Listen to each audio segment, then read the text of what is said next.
To begin, let's paint a picture of the utter chaos that characterized the Roman Empire during what could be dubbed Domitian's formative years.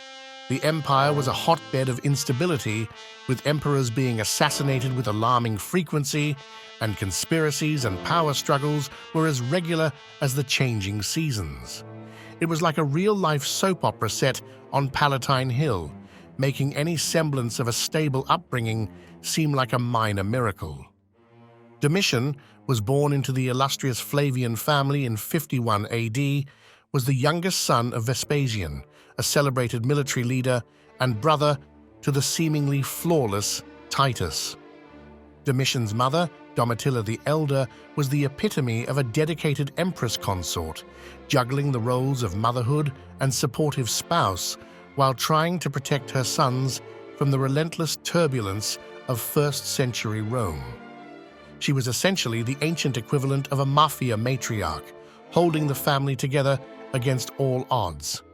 Titus was already making a name for himself as a bit of a wild child. He was known to frequent the seedier parts of Rome, mingling with actors, gladiators, and other disreputable types.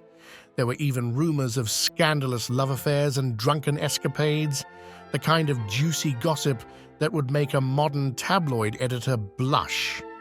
But beneath that playful exterior, there was a steely determination that set Titus apart from his peers. He knew that he was destined for greatness, and he was willing to do whatever it took to get there. And so, he threw himself into his studies with a passion, mastering the arts of war and diplomacy that would serve him so well in later life. On the other hand, Domitian was buried in his books, cultivating a passion for poetry over conquest. He was the prototypical introverted intellectual amidst a dynasty of warriors, ensuring that family dinners were as dynamic and contentious as any soap opera. When the time came for Titus to prove himself on the battlefield, he was more than ready. He served with distinction in Germania and Britannia, earning the respect and admiration of his fellow soldiers. On the other hand of the aisle, Domitian embraced his role as the family outcast. As he grew up, Domitian really leaned into that black sheep vibe. He was infamous for roaming the palace at night, catching flies and stabbing them with needles, a bizarre pastime that hinted at deeper psychological issues. It was as if he was rehearsing for his future reign of terror. However, beneath this eccentric and aloof exterior lurked the ambition of a would-be tyrant, biding his time and plotting his ascent to power. Titus finally ascended to the imperial throne in 79 AD. He knew that his time was running short. He had inherited an empire that was beset by problems on every side, from barbarian invasions to internal strife to natural disasters. He worked tirelessly to rebuild what had been lost, to heal the wounds that had been inflicted, to bring hope and light back to a world that had been plunged into darkness.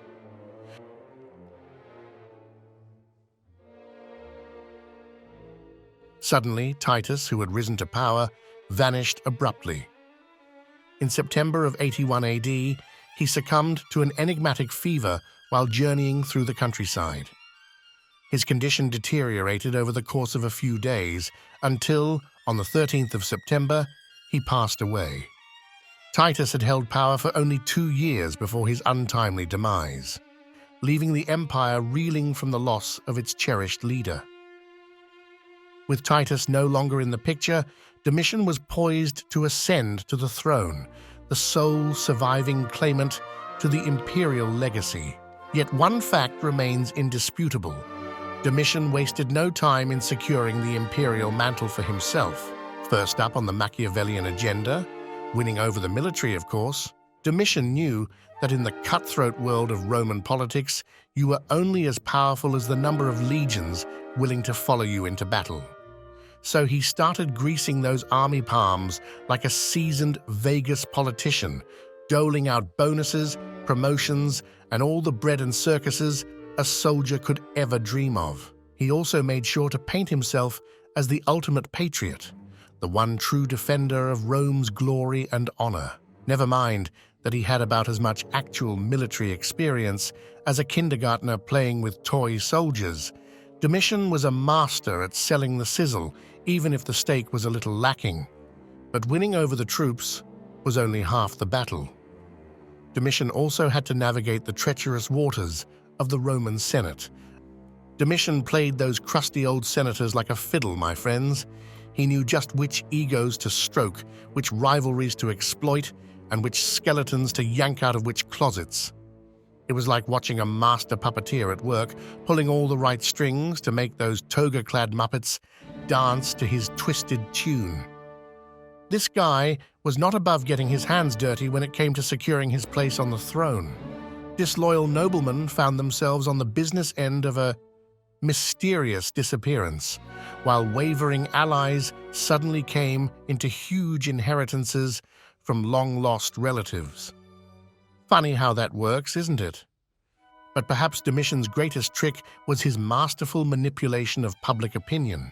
He knew that in order to truly cement his power, he needed the love and adoration of the common people. So, he set about staging the most epic PR campaign Rome had ever seen.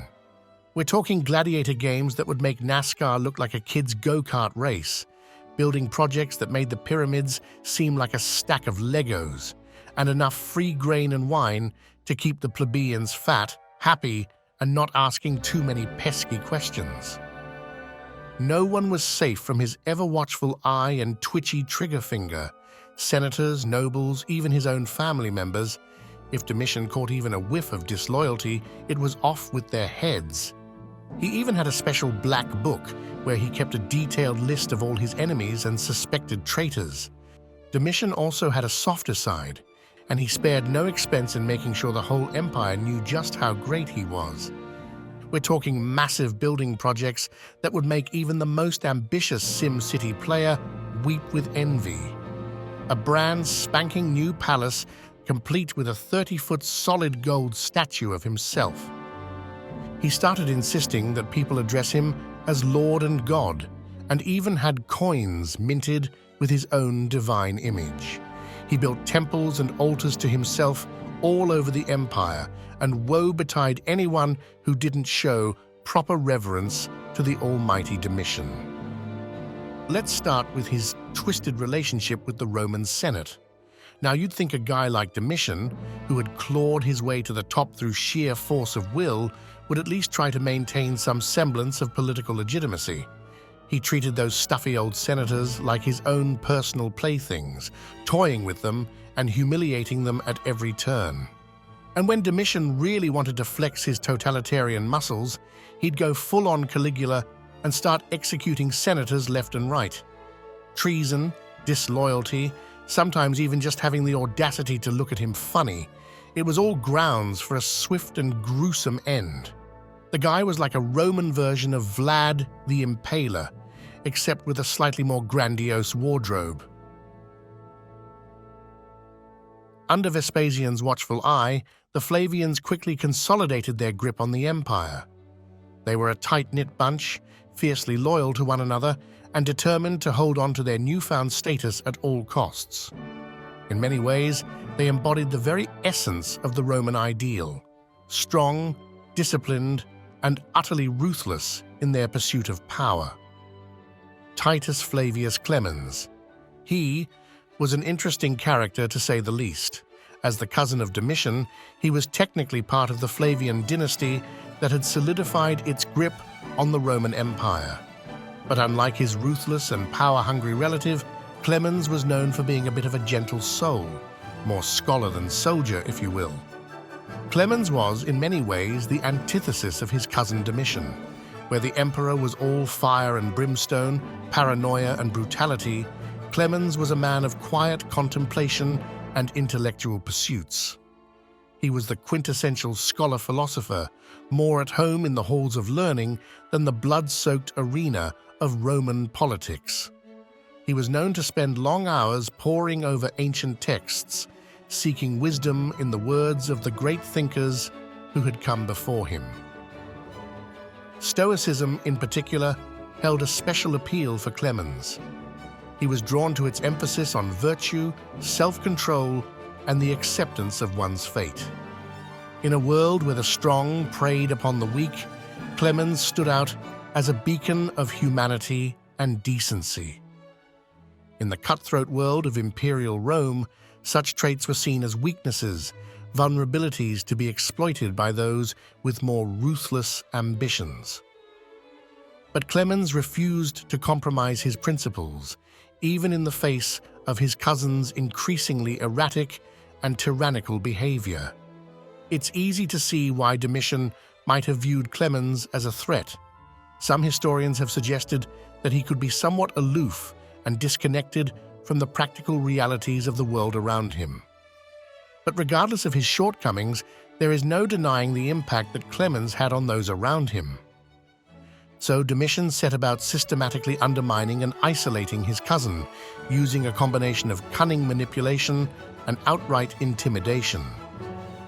He stripped Clemens of his political and military titles, effectively neutering his influence. And then, in a truly sinister twist, Domitian even went so far as to accuse Clemens of treason, a capital offense in those days.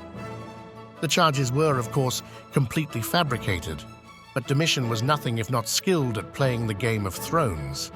He assembled a kangaroo court complete with witnesses and evidence that pointed to Clemens's involvement in some kind of nefarious plot against the emperor. And just like that, Titus Flavius Clemens, the gentle scholar, the philosopher, the peaceful intellectual, found himself staring down the grim reaper. Domitian, in his infinite wisdom and cruelty, had him swiftly executed for his crimes. It was a devastating blow, not just for Clemens himself, but for the entire Flavian dynasty. This was, after all, a family member, someone who shared Domitian's own bloodline. But the emperor's thirst for power and his deep-seated paranoia knew no bounds. Domitian was convinced that the stars held the key to his destiny, and he would spend hours poring over ancient texts and consulting with shadowy soothsayers.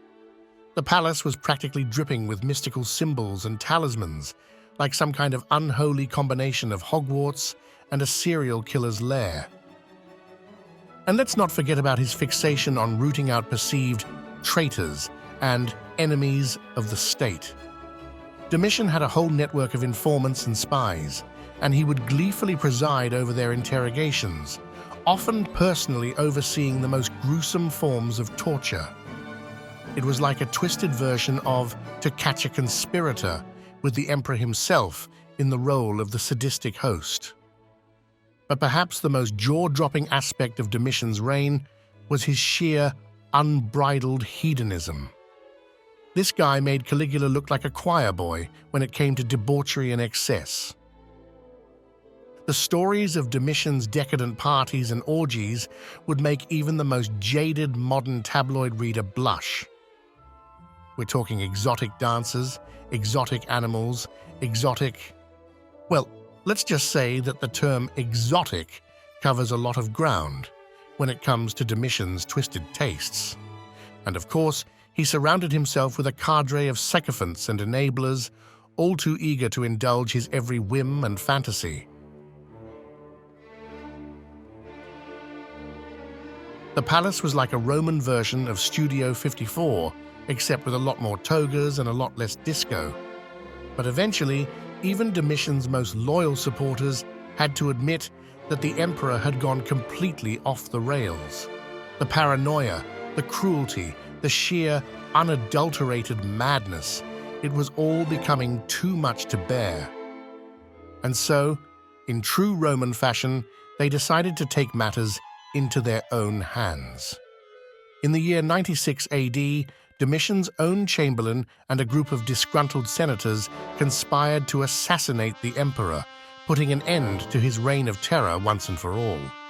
Domitian's story really is the stuff of pure, unhinged drama, isn't it? From his ruthless rise to power to his spectacular downfall, It's like a real-life Game of Thrones, but with more togas and less dragons. So here's to Domitian, the black sheep of the Flavian dynasty. May his memory live on as a cautionary tale about the dangers of unchecked power and the perils of sibling rivalry. And may we all learn a little something from his wild, crazy, utterly unforgettable life story.